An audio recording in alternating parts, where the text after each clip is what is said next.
My first question is kind of more about the business, as a property developer and a development lender. How have you handled the multitude of challenges that came up in 2020, and how has this set you up for this year? As a company, we've acted with caution in all fronts, but at the same time with the same determination to crack on and carry on with business. Having a good product as a developer and more importantly, readily available funding for borrowers have made us travel through 2020 with, I wouldn't say ease, but with definitely firm steps to make sure that 2021 could only capitalize on what we've achieved so far. I think many developers would be interested to know kind of the two sides to the business. Obviously, you have experience as a developer directly and also as a development lender. And how does this assist you with assessing, the feasibility of deals that come your way? Because I assume it gives you, more of a commercial aspect to it as well. As you can imagine, we know your typical lender precisely because of that. We at Salboy take enormous pride of understanding borrowers better than probably anybody else in the industry, I would dare to say. When we talk to borrowers of any background, whether they're developers, contractors, or developer contractors, we do it on a face-to-face basis. We do it in terms that are familiar to anyone. Sometimes, financial logic and terminology can be really tedious for some people. So we adjust our approach to anyone that wishes our funding, really. Similarly, and this is quite important, having invaluable live and inside construction knowledge help us foresee potential eases and circumvent problems that could come. And obviously arrive to subsequent positive resolutions, to make sure that any deals that we get involved in comes to sort of a positive end, with both borrowers and ourselves happy with the results, of course. And more importantly, as you know, in construction, it's not always A, B, and C. Sometimes B comes before A and then C. So as a lender, we truly understand, probably better than anybody out there, the ever-changing circumstances of this process in order to try and tie in specific solutions to, depending on what borrowers and where the deal is. And suppose finally, as a builder, we understand that cash flow, liquidity is key throughout a construction process. So as a lender, we've devised what I consider to be the most efficient drawdown process with funds ready to be sent out to borrowers following QA inspections, of course, within hours of being requested. This is what truly makes us unique. You mentioned a bit earlier about how you have this wealth of construction and construction knowledge.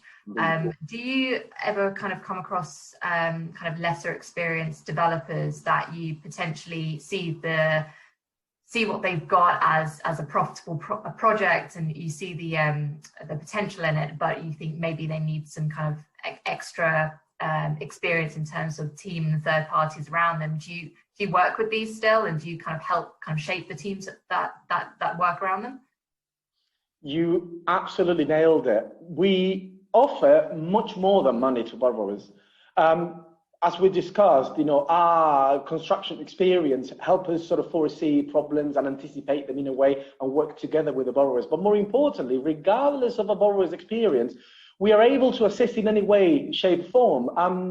As a business development manager, any borrower that comes through can pick up the phone, give me a bell, and whether a subcontractor has let us down, because we are relatively big in size and have thousands of units being delivered every single year, we can assist with materials that you could not get anywhere, with some labor that perhaps you could not find. It's not our responsibility per se, but we feel a moral duty, since we are on a 50-50 basis on any deal that we're involved in, to assist the borrower, because the happier they are, the more successful the deal will become, and therefore more repeated business. So it's a symbiotic relationship that we nurture from the word go. What are you seeing in terms of demand from borrowers right now? And this could be, asset type, area, type of finance. What are property developers really in need of? Our inquiries flow from every single corner of the United Kingdom. For the most part, our inquiries respond to our desire to see primarily good, middle of the market homes being delivered. Houses of any size really are what we see most deals comprising of. As you very well know, the need of housing in this country is very much apparent, not only by the high demand for our type of funding, especially a true 100% funding option, but more importantly by the relatively good health of the industry given everything that's going on in the country. Now, bring this forward and in line with what's happening, sadly, with COVID across the nation, we see sort of more rural areas being explored and exposed, like your Yorkshires, your Cornwalls, your Sussexes, areas that are typically away from dense conglomerations of both, populations or buildings as such. So that's something which you kind of expect to see a bit more of going forward. Indeed. We sort of suspected that people will be moving and into the countryside, and therefore the bulk of deals will be sort of in that sort of geographic area. So we foresee that, and that's exactly what's happening at the moment. You still get your typical inquiries of blocks of flats here or there, but more importantly, your barn conversions, your sort of countryside houses, people that have a flat in London that are with half of the money could have a manor, in the outskirts of any city, really. So that is a behavior that is exponentially being sort of experienced for the past few months, and is only going to grow, much to sort of the borrowers and a sort of satisfaction, I suppose. In terms of finance products and offerings, how do the Salboy and Salboy Build Partner offerings differ, and what and who are they normally utilized for and from? So Salboy as a company offers various products. Our main product at the moment is what we call the Salboy Build Partner. These product essentially offers 100% funding for developments from acquisition to build and fees under a maximum facility of £2.5 million of GDC, excluding finance. As a rule of thumb, we would ask for a minimum 27% return on GDV pre-finance costs, full planning, middle of the market housing that it's considered to be reasonably priced for the area, and a maximum term of 15 to 18 months, depending on the deal and where it is. All of this for a true 50-50 profit share with no fixed exit. If the deal does better, we both profit equally, but if there is a dip in the market for whatever reason, we share the pain together. This is very important. A fully funded acquisition of both facilities, as I said, no cash, no borrower's cash input, no personal guarantees, no PGs, and more importantly, no valuations. We will support that process through, and what we agree is what we'll set our parameters from, okay? In the same vein, we've got another couple of products as well.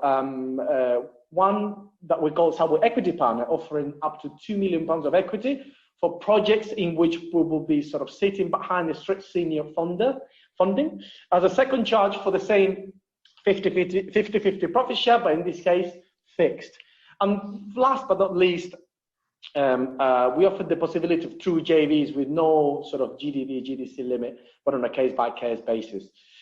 Given everything that's going on, we're seeing a massive demand on our first product, the Salboy Build Partner.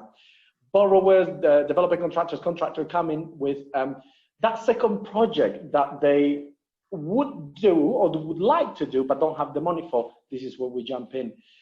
I appreciate that many borrowers have their own funds to do their own projects, but why not doing a second one that otherwise you've never done? Or with everything that's going on, why not keep kind of hard-earned cash? Cash is king. Why not keeping it? Keep it. We'll sort the money out. All you need to do is literally give us 100% of your time for 50% of the profit. It's as simple as that. You mentioned a bit earlier as well about, the kind of uncertain environment at the moment. Obviously, we've just entered a third lockdown. While the property market is still open, there are socially distanced precautions on site to make sure that working is COVID secure. And also we've got the new Brexit deal, which is likely to have an impact on the development market. What challenges do you foresee this year as a result of kind of all of these three things? 2021 will bring unprecedented challenges to everyone. Living the UK, together with the decisive months for a hopeful resolution to COVID-19, will make finding good deals and good borrowers harder than ever before. However, we are as resolute as the clients that seek our funding, really. And therefore, we expect to carry on with business as we always have, making sure our client profile and deal logic remains as thorough as it's always been. Lowering the standards will never be an option for us. Good sites, good deals, good borrowers, they're everywhere. We just have to go out and find these. As much as we're eager to keep on going, of course, sort of the challenges that we all face, and we will do so only when the right opportunity arises. Luckily, this tough past year has shown us that we need to be obviously more resilient than ever before, and that we need to deliver only top products. This is just more evident than ever before. It's a simple exercise of matching best-in-class funding, which is decent deals, which are everywhere. What are your main goals and ambitions for the company and personally for 2021? Mine, and I suppose Salboy's ambitions, will always be to support borrowers, good borrowers all over the UK, with sound, tailored, and one-of-a-kind funding, really. In the same way, we seek to keep looking for deals that deliver top products at a suitable price. You can build good quality at a reasonable price. We do it as a developer, and we've seen day in and day out through borrowers. Purchasing properties, let's not forget that will always be a defining moment in anyone's life. Many people underestimate the power of purchasing your first property. And for many of the clients that seek the products that our borrowers deliver, that is at the core of the decision-making process. Buying a house, not an investment, a house, you do it with the heart. An investment with the head, but a house with the heart. And there is a lot of emotion attached to such purchase. That's why our commitment to lending will always be subject to having a borrower that's happy to share that vision and deliver a product that is going to end up in really good hands, honest hands. Last but not least, we understand the importance of brokerage in the industry. Therefore, we'll continue to support brokers at every turn, and with a service that will make for them offering our products a very attractive enterprise. In the same way that they fully support borrowers, we in that same boat with brokers. With just something which we've been discussing quite a bit on DFT over the last year or so is about building better, building sustainably, building greener. That was definitely a theme from the government and the general public across 2020. In addition to the goals that you've already got, in terms of building business further and kind of increasing your reach with brokers, how will you be encouraging and also innovating to meet these green demands that we're seeing?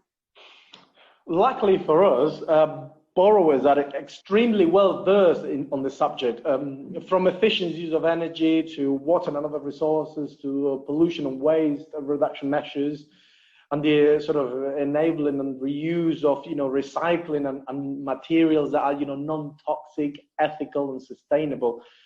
These are just a few examples of measures that current borrowers abide by. As a lender, obviously, we will always move up with the current trends at all time, not only because it's just morally right, but because we want to build a good, sustainable product. And finding borrowers at the moment that are building better and greener is at the sort of top of our priorities, will always be. And finally, how do you think the development finance sector will continue to evolve this year? And that could be in terms of competition, offering, in the landscape, and demand. I suppose the outlook of the development finance sector is perhaps twofold. On the one hand, we'll see sort of lenders making vetting processes less stringent to stimulate the books. On the other hand, we can also see this process being more stringent and more scrutinized than ever before to make sure that the risks are as risk averse as they can possibly be. For Salboy, however, 2021 will see, the good momentum experienced in 2020, despite all the constraints that everyone has faced. The solution to problems in this industry will always sit at the core of the hard work, and really the effort that you put in to make sure only the very best gets built, not only for the benefit of the client and the end user or the borrower, but also ourselves and the industry as a whole. The government will play a decisive part in supporting, individuals and businesses. However, we just have to get through this rainy patch. Sun will be on the other side of the clouds, and we'll be ready with the sunglasses and the sun lotion for when that sun starts shining again. And that's the point of what we do.